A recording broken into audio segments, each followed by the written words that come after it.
नमस्कार दोस्तों, स्वागत है आपका अपना ही यूट्यूब चैनल टुडे एग्जाम पर। दोस्तों, जैसा कि आज है आपका 4 जुलाई 2023 और आज जो है आपका सीआरपीएफ का एग्जाम था। फर्स्ट शिफ्ट की एग्जाम समाप्त हो गई है। फर्स्ट शिफ्ट के एग्जाम में जीके और हिंदी और तथा इंग्लिश के सेक्शन से जो भी वर्ड पूछे गए सभी प्रश्नों को लेकर के आ गया हूँ। दोस्तों, जैसा कि आप जानते हैं, मैं आपको 100% ओरिजिनल प्रश्नों के साथ साथ इम्पोर्टेंट एक्स्ट्रा फैक्ट दूंगा, अभी पॉइंट टू पॉइंट, जो आने वाले किसी भी एग्जाम के लिए काफ़ी ही कारगर साबित होगी, जैसा कि आज तक होते आया है। तो चलिए दोस्तों, शुरू कर लेते हैं आज का ये वीडियो, है ना। तो जो बच्चे चैनल पे पहली बार आ रहे हैं वो चैनल को सब्सक्राइब कर सकते हैं तो कर लीजिएगा, और लाइक करने में तो कोई पैसा नहीं लगती है। ये पीडीएफ आपको निःशुल्क हमारे टेलीग्राम चैनल, जिसका नाम टुडे एग्जाम है, वहीं पर दिया जाएगा। ठीक है, तो टेलीग्राम चैनल भी आप ज्वाइन कर सकते हैं। एक प्रश्न पूछा गया था, 2021 में भारतीय मूल के कौन सी लड़की अंतरिक्ष में गई थी? तो भैया, भारतीय मूल के जो लड़की गई थी 2021 में अंतरिक्ष में, ये थे आपका श्रीषा बंदला। श्रीषा बंदेला जो है आपके अंतरिक्ष में जाने का काम किया था 2021 के अंदर, तो ये बात भी ध्यान रखेंगे। इसके अलावा भारत के लिए अंतरिक्ष में जाने वाले जो प्रथम महिला बना,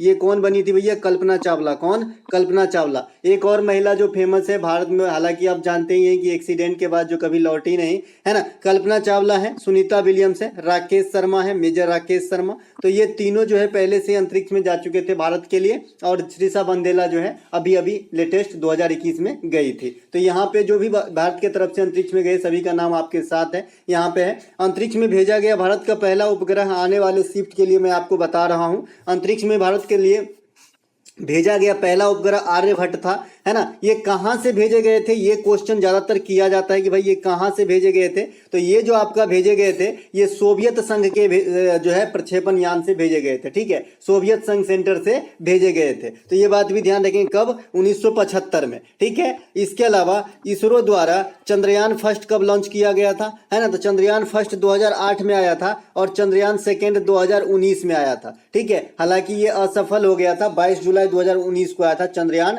2। ठीक है, इसके अलावा इसमें जो आपने देखा ही होगा, लैंडर और रोवर की फैसिलिटी थी, है ना।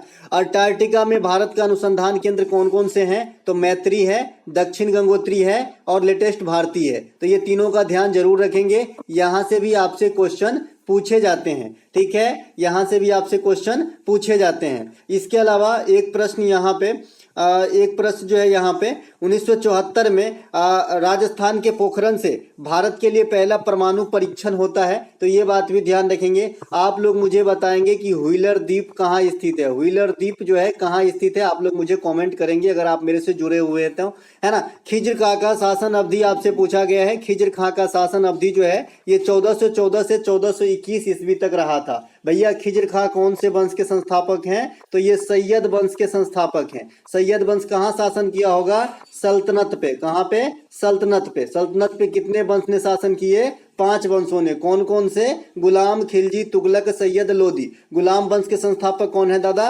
कुतुबुद्दीन ऐबक। खिलजी वंश के जलालुद्दीन खिलजी, तुगलक वंश के गयासुद्दीन तुगलक, लोदी वंश के बहलोल लोदी, है ना। तो इस प्रकार से आपको ध्यान रखना है। और सैयद वंश के आपके ऊपर है खिज्र खां। ठीक है, तो ये 5 वंश के संस्थापक जरूर याद होनी चाहिए। मैं आज से नहीं जो है सदियों से बताते आ रहा हूं भैया। और हिस्ट्री के पार्ट 1 और पार्ट 2, है ना, इसकी वीडियो बना दिया था, पीडीएफ भी दे दिया था। पार्ट 1 की लिंक क्रैश हो गया है, कल एक बच्चे ने बता रहा था, क्योंकि पीडीएफ के डिस्क्रिप्शन में हमने लिंक दिया था, तो मैं उसे अपडेट कर दूंगा। वरना पार्ट 2 की जो है आपका मैं कल ही टेलीग्राम पे भेज दिया है पीडीएफ, तो देख लीजिएगा। यहाँ से काफी क्वेश्चन आ रहे हैं जिनको बच्चे को एग्जाम देना है। ठीक है, 2014 से 2021 तक जो है खिज्र खां का शासन रहा था, है ना। खिज्र खां सैयद वंश के संस्थापक थे। और सैयद वंश के शासन कब से कब तक रहा भाई? तो 1414 से 1451। अधिकांश बच्चे की कंफ्यूजन होता है, ये पार्टिकुलर खिज्र खां जब तक रहा, जैसे अकबर रहा अलग, बाबर रहा अलग, लेकिन था तो मुगल वंश के ही ना।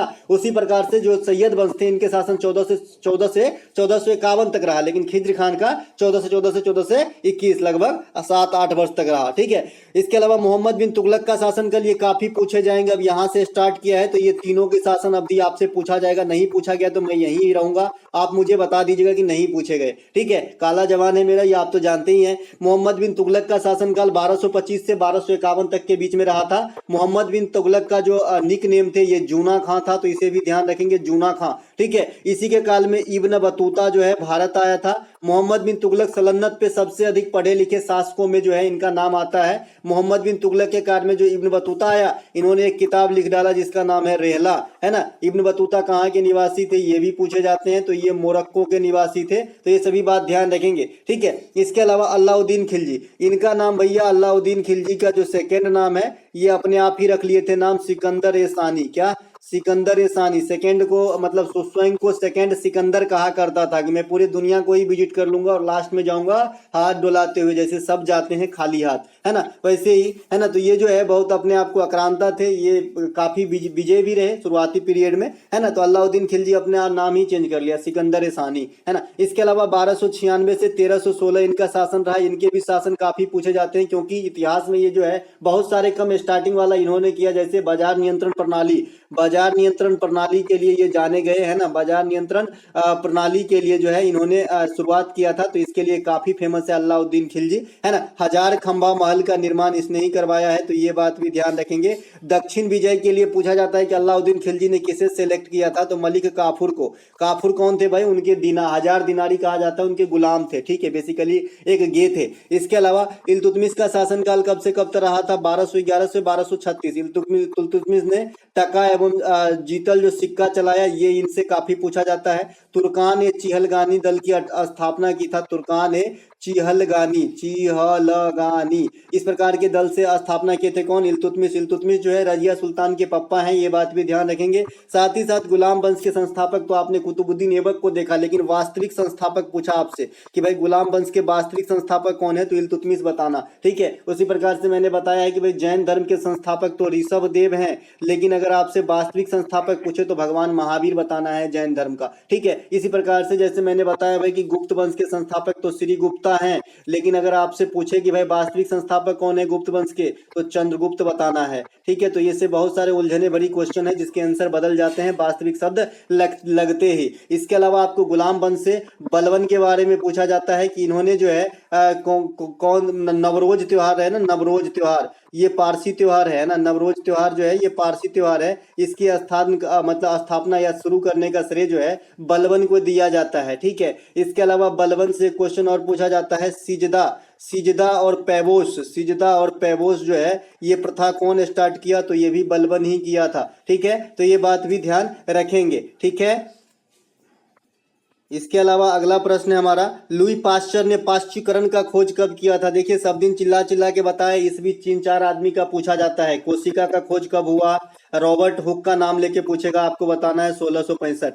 प्रथम हृदय प्रत्यारोपण कब हुआ? हार्ट ट्रांसप्लांट, तो हृदय प्रत्यारोपण जो है ये आपका 1967 में हुआ। इसके अलावा आपसे पूछा जाता है कि मेंडेलीव ने आवर्त सारणी कब बनाया, तो आपका आंसर होता है भैया 1869 में। इसके अलावा आपसे पूछा जाता है सुएज नहर बनके कब तैयार हुई, तो पूछा जा बताने का है 1869 में, है ना। बहुत ज्यादा दिन मैंने इसमें बिताया है, तो अपनी एक्सपीरियंस ही आपके साथ बताता हूँ कि एग्जाम में कौन कौन से क्वेश्चन आते हैं। आपको सिर्फ अमल करना है, आप जहां से पढ़ते हो पढ़ते रहें, जो मॉक लगाते हो लगाते रहें, लेकिन हमारा भी टूटी फूटी बात जरूर सुने। आपको जो है सिर्फ बेनिफिट के सिवा और कुछ नहीं देगा दोस्तों, जैसा कि अगर आप फॉलो करते हैं तो समझ गए होंगे इस बात को, ठीक है। तो इतने सारे क्वेश्चन आपके एग्जाम में आते हैं जी, है ना। तो लुई पाश्चर ने पाश्चीकरण का खोज 1860 में किया था। इसके अलावा आपसे पूछा जाता है कि हरित क्रांति भारत में कब आई, ये भी एक छूट गया था छोटू सिंह। तो हरित क्रांति भारत में जो है ना 1967 के समय में आया था, ठीक है। मतलब विस्तृत रूप से तो नहीं, लेकिन आ गया था। लेकिन सबसे पहले कहां पे आया था, तो पंजाब वाली इलाका में, ठीक है। हरित क्रांति के जनक भारत में कौन है? MS स्वामीनाथन। कौन है? MS स्वामीनाथन है। विश्व में हरित क्रांति के जनक कौन है? आप लोग मुझे कमेंट कर देंगे। 2 प्रश्न मैंने आपसे पूछा है, दोनों प्रश्न देखते हैं कौन से जुझारू बच्चा है जो दिल से कमेंट करता है। रेबीज के टीके का खोज भी लुई पाश्चर ने किया है। अब ये रेबीज क्या होता है, तो कुत्ता के काटने से बीमारी होती है। कुत्ता ही नहीं और भी कई जानवर होंगे जिस पर इस प्रकार के वायरस उनमें पाए जाते हैं, तो ये रेबीज हो सकता है। रेबीज होता है कुत्ते के काटने से, इसी रेबीज को हाइड्रोफोबिया कहा जाता है जी, हाइड्रोफोबिया। अब हाइड्रो शब्द लगा है, अगर आप SSC की तैयारी करते हैं तो आप समझ गए होंगे कि किसकी बात कर रहा होगा, तो H2O की बात कर रहा होगा, जल की बात कर रहा होगा। इसका मतलब फोबिया का मतलब है इंग्लिश मतलब रूट वर्ड है फोबिया, इसका मतलब होता है डर, आतंक, भय, मतलब जल से डर लगना हाइड्रोफोबिया है। ठीक है, तो भैया रेबीज में जो है पानी से डर लगता है इंसान को, जिसको रेबीज हो जाता है ना। इसे हिंदी में जलांतक कहते हैं, जलांतक, जल का आतंक जलांतक, है ना। जैसे आपने परांतक सुना होगा, नरांतक सुना होगा, जब रामायण आपने देखा होगा ऐसे ही नाम रहता था वहाँ, है ना। इसके अलावा मेंडेलीव की आवर्त सारणी, मतलब कहाँ, मैं यहाँ श्रीलंका की बात कर रहा हूँ। मेंडेलीव की आवर्त सारणी 1869 में बना था। मेंडेलीव की आवर्त सारणी में टोटल 63 तत्व थे, तो ये बात भी ध्यान रखेंगे।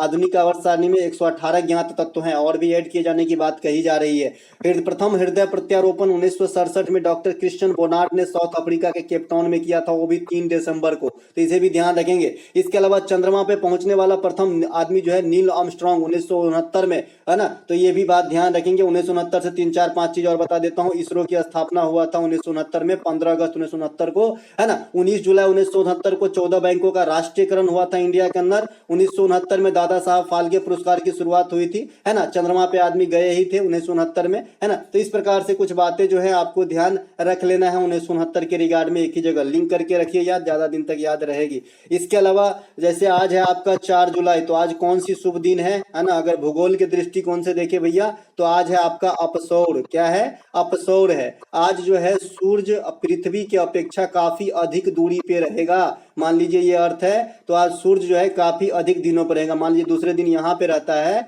तो आज यहाँ पे रहेगा। ठीक है, आज है अपसौर। और 3 जनवरी को होता है आपका उपसौर, है जिस दिन कम दिनों पे रहता है, मतलब कम दूरी पे रहता है पृथ्वी के तुलना में सूर्य, है ना। तो ये भी यहाँ पे याद कर सकते हैं। आज के दिन से अच्छा दिन है, एक क्वेश्चन आपको याद हो जाएगा, अपसौर उपसौर। तो अपसौर जो होता है, अप माने ऊपर, है ना, तो 4 जुलाई को होता है ज्यादा दूर पर। और उप माने, मान लीजिए उप मतलब क्या होता है, जैसे प्रमुख, उप प्रमुख, तो उप प्रमुख मतलब कम महत्व का, तो कम मतलब कम, तो भाई पृथ्वी से कम दूरी पे रहेगा सूर्य 3 जनवरी को। ठीक है, परमात्मा का संधि विच्छेद पूछा गया है। परम जो आत्मा होते हैं, परमात्मा क्या होता है आप सभी जानते हैं, है ना। आदमी को सिर्फ वही 2 ही आदमी समझ सकता है, एक तो उसका आत्मा और दूसरा परमात्मा। किसी इंसान की पल्ले की नहीं है कि किसी इंसान को 100% समझ ले, चाहे प्यार कितना भी करे कोई, है ना, समझ रहे हैं। तो परमात्मा का परम जोर आत्मा होता है ना। हुतात्मा, हुतात्मा एक्सप्रेस एक चलती है, हुतात्मा, हुतात्मा का आपका संधि विच्छेद हुत जोर आत्मा हो जाएगा। देवेंद्र काफी पूछे जाते हैं, देव जोर इंद्र, है ना, देवेंद्र। महेश का काफी पूछा जाता है, महाजोर इस महेश, है ना, महाजोर इस महेश, महेश अर्थात भगवान शंकर। इसके अलावा इंसुलिन अग्नाशय के किस भाग से निकलती है? सब दिन बताते हैं कि अग्नाशय जो है पंक्रियाज, पंक्रियाज के अपने आप में कई सारे पार्ट हैं जी, है ना, अल्फा बीटा गामा, इस प्रकार से 3-4 पार्ट जो है महत्वपूर्ण है। और भी पार्ट है, जिसके जो सेकंड पार्ट है ना, बीटा भाग जो है ना, इसे बीटा सेल कहते हैं, बीटा सेल कहते हैं, बीटा कोशिका कहते हैं। तो ये बीटा, मैं यहाँ पे भाग लिख दिया हूँ, आप समझ जाना। बीटा कोशिका या बीटा सेल से जो है इंसुलिन निकलती है। इंसुलिन की खोजकर्ता बेंटिंग एवं बेस्टा है। आने वाले एग्जाम्स के लिए इंसुलिन की कमी से शर्करा जो अनबैलेंस्ड हो जाता है, यानी मधुमेह रोग हो जाता है, चिनिया बीमारी हो जाती है। ये चिनिया बीमारी बहुत ही खतरनाक होता है दोस्तों। इसमें अगर एक घाव हो गया तो जब तक आदमी मरता नहीं तब तक ठीक नहीं होता है ना। इंसुलिन एक हार्मोन है, ये बात ध्यान रखेंगे। इसके ऑप्शन में आपको एंजाइम दे के दिया रहेगा, तो एंजाइम पे टिक नहीं लगाना है, ठीक है। इसके अलावा डीएनए का खोज कौन किए थे भैया? वाटसन एवं क्रिक। अब ये डीएनए क्या होता है आप समझ रहे हैं, डीएनए फिंगरप्रिंट वगैरह, आजकल तो कोई भी एग्जाम इससे वंचित नहीं है ना। ये जो है पहचान में काम आती है, किसी की परीक्षण करने में काम आती है। डीएनए और आरएनए का फुल फॉर्म भी मैंने पूछते हुए देखा है ना। Ribo nucleic acid, diauxie ribo nucleic acid DNA का होता है, तो इस प्रकार से इसे भी ध्यान रखेंगे। पित्त का स्राव कहाँ होता है भैया? लीवर में। लीवर मानव शरीर की सबसे बड़ी ग्रंथि है, मैंने बता रखा है ना। इसे केमिकल की फैक्ट्री कहा जाता है ना, केमिकल की फैक्ट्री, केमिकल की फैक्टरी कहा जाता है, किसे? लीवर को। तो ये बात भी ध्यान रखेंगे, लीवर से ही आपका जो है पित्त का स्राव होता है। क्या? पित्त का स्राव। ये कहाँ जमा होता है भैया? गॉल ब्लैडर में। कहाँ पे? गॉल ब्लैडर में। इसे क्या बोलते हैं? हिंदी में पित्ताशय बोलते हैं, है ना। एक डक्ट के माध्यम से ये जाता है और एक थैली रहता है यहाँ पे, इस प्रकार से इसमें जो है आके ये जमा होता है लीवर से निकल के, ठीक है। तो निकलता लीवर से है, जमा होता है गॉल ब्लैडर में, है ना। तो ये बात भी ध्यान रखेंगे, पित्त, है ना। इसके अलावा पेट में हाइड्रोक्लोरिक अम्ल का स्राव होता है। आपसे अभी अभी एसएससी सीएचएसएल और एमटीएस ये दोनों में एक क्वेश्चन करा गया कि भोजन करते समय किसी न किसी रूप में जो बैक्टीरिया हमारे भोजन के अंश के साथ चला जाता है, तो उसे मारने का काम कौन करता है? तो भैया उसे मारने का काम आपका जो है पेट से स्रावित हाइड्रोक्लोरिक अम्ल करता है। ये हाइड्रोक्लोरिक अम्ल का सूत्र कई बार आपसे पूछा गया है, HCl होता है। क्या होता है? HCl होता है। एक आपका नाइट्रिक अम्ल होता है, HNO3 होता है, ठीक है। एक का नाइट्रिक अम्ल होता है, HNO3 होता है ना। और यही HCl और HNO3 दोनों के संयोग से आपका अम्लराज बन जाता है। अम्लराज, एक्वारेजिया जिसे कहते हैं आप, है ना, एक्वारेजिया, है ना। एक्वारेजिया क्या होता है भाई? इसमें जो है आपका सोना घुल जाता है, एकमात्र द्रव है। तो आप रिलेट करना सीखिए, जैसे मैं बोल रहा हूँ वैसे आपको काफी दिन तक याद रहेगी, है ना। तो भैया अभी पेट से निकल रहा था, मैंने मेटल तक चला गया, एक्वारेजिया किसको गला रहा है? सोना को, एकमात्र द्रव है ना, जिसे अम्लराज कहते हैं हिंदी में। तो यहीं से आपको पेट वाला भी बायोलॉजी आ जाते हैं, छोड़ देते हैं केमिस्ट्री को। तो भैया हाइड्रोक्लोरिक अम्ल का स्राव कहाँ से हुआ? पेट से या उदर से या जठर रस, जठर से कर सकते, जठर रस नहीं कर सकते, ठीक है, जठर से कह सकते हैं, ठीक है। तो ये भोजन में आए हुए कीटाणु विषाणु को जो है अम्लीय मोड में ले जाके उसे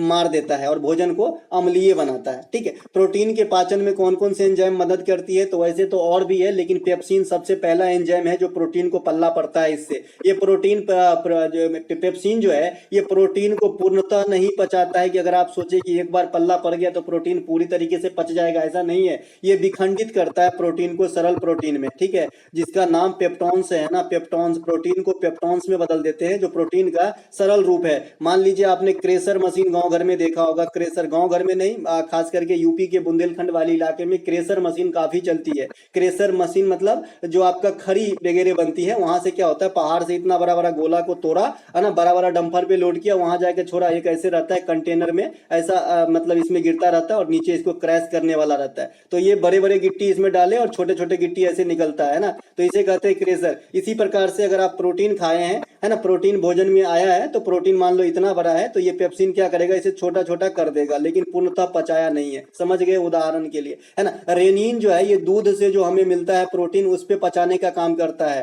ठीक है। तो इसे भी ध्यान रखेंगे। इसके अलावा दूध से कौन सी प्रोटीन मिलती है भैया, ये भी जाने, तो केसीन प्रोटीन मिलती है ना। तो ये बात भी आपको ध्यान रखना है। इसके अलावा आपसे एक प्रश्न बहुधा पूछे जाते हैं कि भोजन का पाचन कहाँ से ज्यादा शुरू होता है? तो भोजन का पाचन आदमी के मुंह से ही शुरू हो जाता है, मुख से शुरू हो जाता है। मुख से क्या है बेकी शुरू हो जाता है? तो मुख में लार जो है, इस लार में एक टैलिन नामक एंजाइम होता है, जो भोजन में आए हुए मांड, या इसे अंग्रेजी में स्टार्च कहते हैं, इसके पाचन पे काम स्टार्ट कर देता है। अब ये मांड और स्टार्च आप सभी ने देखा है, जो चोकर वगैरह होता है, यानी जो गेहूं आप पिसाते हो गांव घर में, जो छठ पूजा होता है, जो बिहार से बच्चे समझ रहे हैं, या फिर जिसके घर में गेहूं धुल के पिसाया जाता होगा, तो उसके ऊपर का छिलका जो है हटने लगता है फूलने के बाद, यही जो है मांड हो जाएगा जब पिसेगा। तो चूंकि आटा के साथ ये भी पिस गए, तो उस आटा में ये भी थोड़ी मात्रा मिली है, तो सबसे पहले इस पे जो है पचाने का काम करता है, ठीक है, चोकर उकर को। इसके गांव घर में चोकर बोल देते हैं, और शहर में चलनी मतलब छन्नी बोलते हैं, पता नहीं शहर का तो पता नहीं भैया।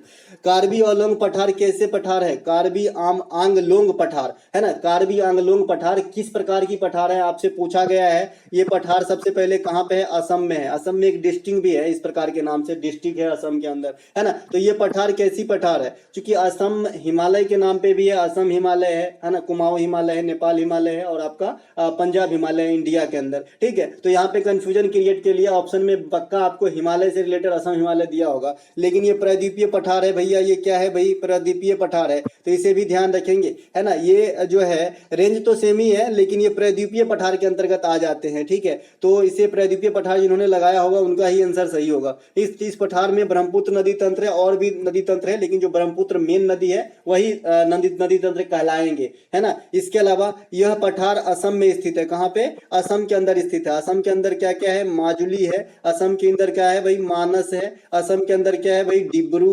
सखोवा है। असम के अंदर क्या है भाई? काजीरंगा है। असम के अंदर क्या है भाई? नमेरी है। असम के अंदर क्या है भाई?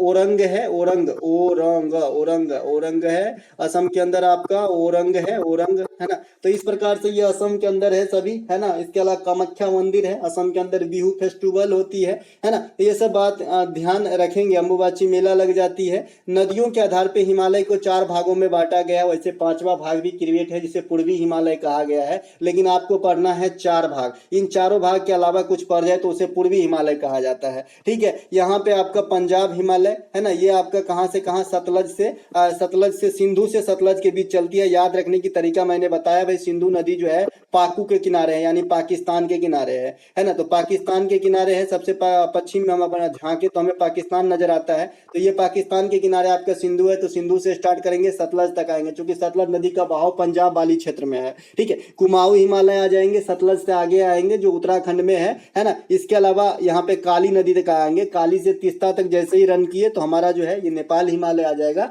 और तीस्ता से देहांग देवांग घाटी का नाम आपने सुना होगा, तो ये लास्ट वाला हो जाता है, तो इसी के लिए इसका नाम असम हिमालय। तो याद रखना भी काफी इजी है, एक बार आप क्रम से याद करके तो देखिए, कुछ भी नहीं है मेरे दोस्त। और हिमालय को भी 4 पार्ट में बांटे गए हैं, बड़े बड़े ट्रांस हिमालय है ना, जिसे परा हिमालय कहा जाता है ना, बृहद हिमालय है, लघु हिमालय है और शिवालिक है, जिसमें शिवालिक सबसे लेटेस्ट फॉर्म है और सबसे है ना सॉदर्न पार्ट है हिमालय का। हिमालय का निर्माण कैसे हुआ है, तो इंडियन प्लस यूरेशियन प्लेट के टकराने से हुआ है।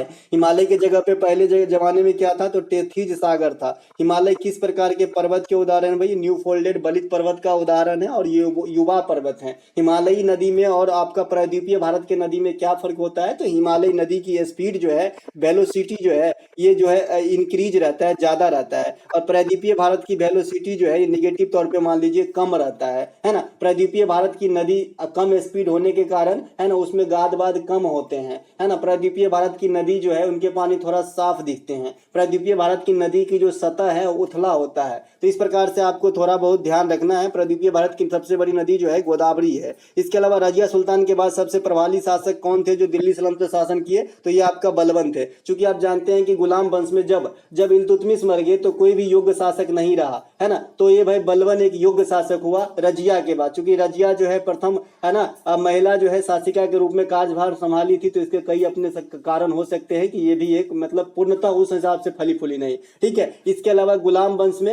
है ना एक कुतुबुद्दीन ऐबक के बाद जो आराम शाह आया था वो भी अयोग्य शासक ही उसे माना गया है। उसके बाद वास्तविक संस्थापक इसीलिए इल्तुतमिश को माना जाता है क्योंकि इनके काल में बहुत सारे पेंडिंग काम जो है पूरा किया गया और बहुत सारे नए नीति भी लाए गए थे। ठीक है, जैसे कुतुब मीनार का जो बनाने का काम था वो भी पेंडिंग था, क्योंकि बीच में ही छोड़ के चले गए अलाउद्दीन माफ कीजिएगा कुतुबुद्दीन ऐबक, है ना, 1210 में, है ना। तो ये सब जो है आप थोड़ा बहुत रिलेट करके पढ़ेंगे, समझ के पढ़ेंगे तो अच्छा रहेगा, है ना। इसके अलावा यहाँ पे मैंने फिर से लिख दिया है, गुलाम वंश के वास्तविक संस्थापक इल्तुतमिश को माना जाता है। गुलाम वंश की स्थापना 1206 में ऐबक ने किया था। गुलाम वंश की प्रथम महिला शासिका रजिया बनी थी, है ना। इसके अलावा टका और जीतल सिक्का जो है इल्तुतमिश ने चलाया था। कुतुबुद्दीन ऐबक को लाख बख्श कहा जाता है, जिसकी मृत्यु है ना घोड़ा से गिरकर चौगान खेलते समय हो गया था, है ना। तो ये बात भी ध्यान रखेंगे। गौरव का पर्यायवाची शब्द आपसे पूछा गया दादा, तो गौरव मतलब क्या होता है, स्वाभिमान, है ना, सम्मान, गौरव, कीर्ति, महत्ता, गुरुता, है ना। ऐसा मतलब कोई भी चीज ये कई फॉर्म में इस्तेमाल किया जाता है। अगर मेरी कोई दुश्मन मेरे लिए ये चीज बोल रहा है कि इसको अपने आप पे बहुत गौरव है,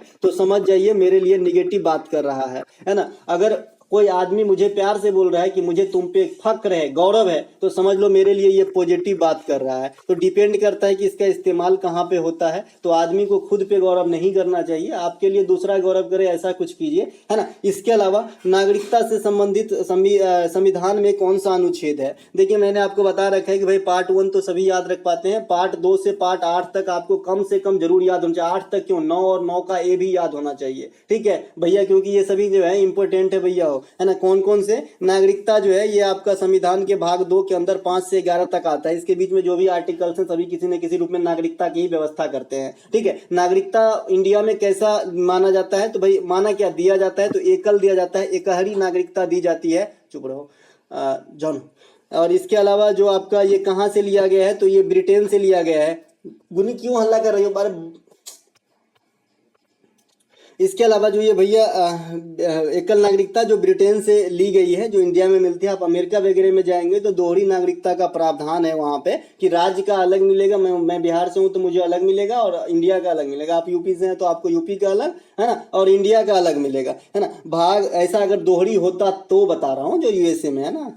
अब भाग 2 जो है ये नागरिकता का प्रावधान करता है जी 5 से 11 ब्रिटेन के संविधान से लिया गया। संविधान के भाग 3 जो है ये फंडामेंटल राइट की व्यवस्था करता है, जो आर्टिकल 12 से 35 तक के बीच में है। इसके अपने कई सारे पार्ट है। राइट टू इक्वलिटी है जो 14 से 18 तक है। इसके अलावा आपका धर्म की स्वतंत्रता के अधिकार है जो 25 से 28 तक है। अल्पसंख्यक हित है दादा 29 और 30 है ना। इसके अलावा जो आपका शोषण के विरुद्ध अधिकार है ये आपका 23 और 24 है ना। इसके अपने अलग अलग मीनिंग है। 19 प्रेस की स्वतंत्रता है ना। तो इस सब ध्यान रखेंगे। ये मौलिक अधिकार के आर्टिकल हैं जिसको एक मतलब सब आर्टिकल में बांट दिया गया भाई कि ये किस ग्रुप के रहेंगे। जैसे राइट टू इक्वलिटी 14 से 18 तक में हम आ जाएंगे तो 14 में क्या कहा जाता है, समता का अधिकार है जनरल वे में। 15 में क्या है, जाति धर्म लिंग आदि के आधार पे कोई भी इंसान किसी से भेदभाव नहीं करेगा, खास करके कार्यस्थल पे, है ना। इसके अलावा 16 में क्या है कि लोक नियोजन के मामले में अवसरों की समानता दी जाती है। इसके अलावा 17 में क्या है, छुआछूत वगैरह की जो है अंत है। 18 में क्या है, उपाधियों की अंत है काफी हद तक, लेकिन कुछ एक भाग बात है जिसपे ये लागू नहीं होता है।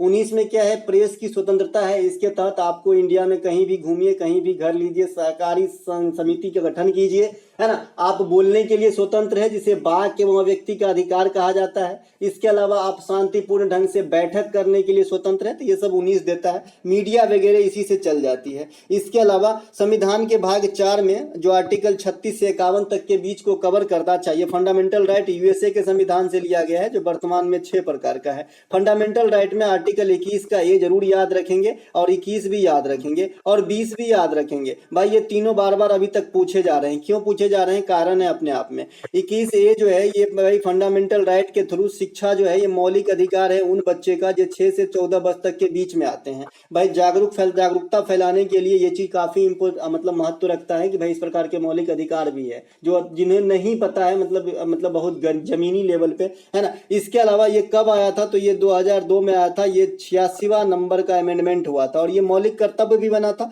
उसी पेरेंट्स के लिए कि भाई शिक्षा दिलाना तुम्हारा काम है और लेना उस बच्चे का मौलिक अधिकार है, ठीक है। तो ये 11वां मौलिक कर्तव्य भी बना था जो आर्टिकल 51 के ए के भाग 11 में रखा गया, मतलब ए के 11वां सब भाग बनाया गया उसमें रखा गया है। जैसे मैंने बताया था कि आर्टिकल 51 के ए में जो है आपका मौलिक कर्तव्य है, लेकिन ये सिर्फ एक आर्टिकल नहीं है, ये ग्रुप ऑफ आर्टिकल्स हैं जिसके 11 पार्ट बनाए गए हैं। आर्टिकल 51 के ए के 1, आर्टिकल 51 के ए के 2, इस प्रकार से 11 बार बनाए गए। तो जो शिक्षा वाला बात है ना वो आपका 11 में रखा गया। स्वाभाविक सी बात है कि लास्ट में आया है तो लास्ट में ही खड़े रहेगा, ठीक है। इसके अलावा मैं क्या बता रहा था कि 6 मौलिक अधिकार है। पहले 7 हुआ था जो 44वां संविधान संशोधन हुआ था ना आपका 1978 में, तो उस समय क्या हुआ कि संपत्ति के अधिकार जो पहले शिक्षा मतलब मौलिक अधिकार हुआ करता था इसे टर्मिनेट कर दिया गया। ये मतलब नहीं कि संपत्ति का अधिकार डिलेट कर दिया गया, ऐसा डिलेट नहीं हुआ है, ये सिर्फ बदल गया। ये फंडामेंटल राइट से जो है आपका कानूनी अधिकार या विधिक अधिकार में शिफ्ट हो गया है और इसे जो आर्टिकल भी शिफ्ट करना पड़ा, है ना। तो पहले ये 31 आर्टिकल के पास था, अब जो है ये आर्टिकल 300 के ए में वर्णित है ना। तो ये बात भी ध्यान रखना है। इसके अलावा संविधान के भाग 4 जो डीपीएसपी से संबंधित है, कहां से लिया गया है, आयरलैंड के संविधान से लिया गया है और इसमें जो है काफी कुछ इंपोर्टेंट आर्टिकल इसके बीच में आते हैं जो आपको ध्यान रखना है। जैसे 40 ध्यान रखना है, 39 का ए ध्यान रखना है, 44 ध्यान रखना है, 48 ध्यान रखना है, 50, 51 और 51 का ए, इतनी जरूर ध्यान रखना है दादा, है ना। ये नीति तत्व के अंदर ये क्या क्या है भाई, 39 के ए में समान विधिक एवं निःशुल्क न्याय है, 40 में ग्राम पंचायत का गठन है, 44 में सिविल जो कोड है ये है, 48 में गोहत्या निषेध या पर्यावरण की रक्षा है, 50 में कार्यपालिका से न्यायपालिका का पृथकीकरण है, 51 में अंतर्राष्ट्रीय शांति और सुरक्षा को बढ़ावा देना है, 51 के ए में मौलिक कर्तव्य है। तो ये सभी बात जरूर ध्यान रखें। इसके अलावा इम्बेरेस का आपका जो है करेक्ट स्पेलिंग में आ गया था, अंग्रेजी जिन्होंने चूज किया है, तो इम्बेरेस का कुछ इस प्रकार से होता है जी, EMBARRASS होता है। इसके अलावा परिस्थिति का संधि विच्छेद पूछा गया है। परिस्थिति समझ रहे हैं ना, पारिस्थिति एक तो होता है पारिस्थितिक तंत्र, है ना, जो आपको पर्यावरण से संबंधित है, एक परिस्थिति है, परिस्थिति मतलब समझ रहे हैं कंडीशन, है ना। तो परिस्थिति का संधि विच्छेद क्या होता है, पर जोड़ स्थिति, पर जोड़ स्थिति, स्थिति जो है पर है, दूसरा है परिस्थिति, है ना। लोग बोलते हैं ना विषम परिस्थिति है भाई। परिपरस आवरण ये होता है जी पर्यावरण, इसे भी ध्यान रखेंगे। भारत में पर्वतीय पठार की प्रतिशतता कितनी है, इस प्रकार से क्वेश्चन आपसे एग्जामिनर कर लिया, लगता है काफी मूड में था आज। तो भैया पर्वतीय पठार की 27% है। भारत में कुल वन जो है 21.71% है। टोटल जो वन जोड़ देंगे तो 24 62 हो जाएगा। ये कैसे होता है, 2.91 कैसे बढ़ जाता है। जैसे मैंने कल बताया था कि भाई आपके पास 2 कट्ठे जमीन में आम के पेड़ है तो 20 पेड़ होगा, मेरे पास 1 कट्ठे में है, मान लीजिए 1 कट्ठा छोटा करना पड़ेगा ना, ये आपके 2 कट्ठे में है तो 20 पेड़ है, मेरे 1 कट्ठे में है तो 10 पेड़ है, तो 20 10 10 30 मिनट, तो ये भी जो काउंटिंग होगा ना आपके वन में, तो इसी प्रकार से पूरे इंडिया का काउंट होगा, तो ये बढ़ के 2.91% हो गए। ठीक है, और टोटल है वन, जिसको वन का दर्जा या फिर वन जैसे मतलब जो क्राइटेरिया है वन होने का वो फॉलो करते हैं, वो आपका 21.71% है। तो समग्र जोड़ दीजिएगा ना तो बनावरण हो जाता है 24.62, खाली वन पूछेगा तो 2171। अगला डाटा 2023 में आएगा, थोड़ी दिन के लिए याद रखिए, ये बदलने वाला है। इसके अलावा भारत के अधिकांश भाग पे जलोढ़ मिट्टी है, लगभग 40% है ना, 40 से 42% है। भारत के कुल भूभाग पे 11% भाग पे जो है आपका पहाड़ है, ये बात भी ध्यान रखना है। उत्थान का संधि विच्छेद आपसे पूछ लिया है। उद जोड़ स्थान होता है उत्थान, उत्थान मतलब क्या होता है, प्रमोशन, प्रमोशन होता है ना, प्रमोशन मतलब तरक्की होता है ना, इसका उल्टा डिमोशन हो जाएगा, पतन हो जाएगा, डिक्लाइन हो जाएगा, है ना। तो ये सब ध्यान रखेंगे। तो दोस्तों ये थे आज के फर्स्ट शिफ्ट में ऐसे प्रश्नों के एनालिसिस। अगर आपको दिल से अच्छा लगा हो तो लाइक कर लीजिएगा, और जो मौखिक रूप से बोलते हैं उस पे भी ध्यान दीजिए, काफी काम किए हैं। ठीक है, मिलेंगे दोस्तों अगले वीडियो में।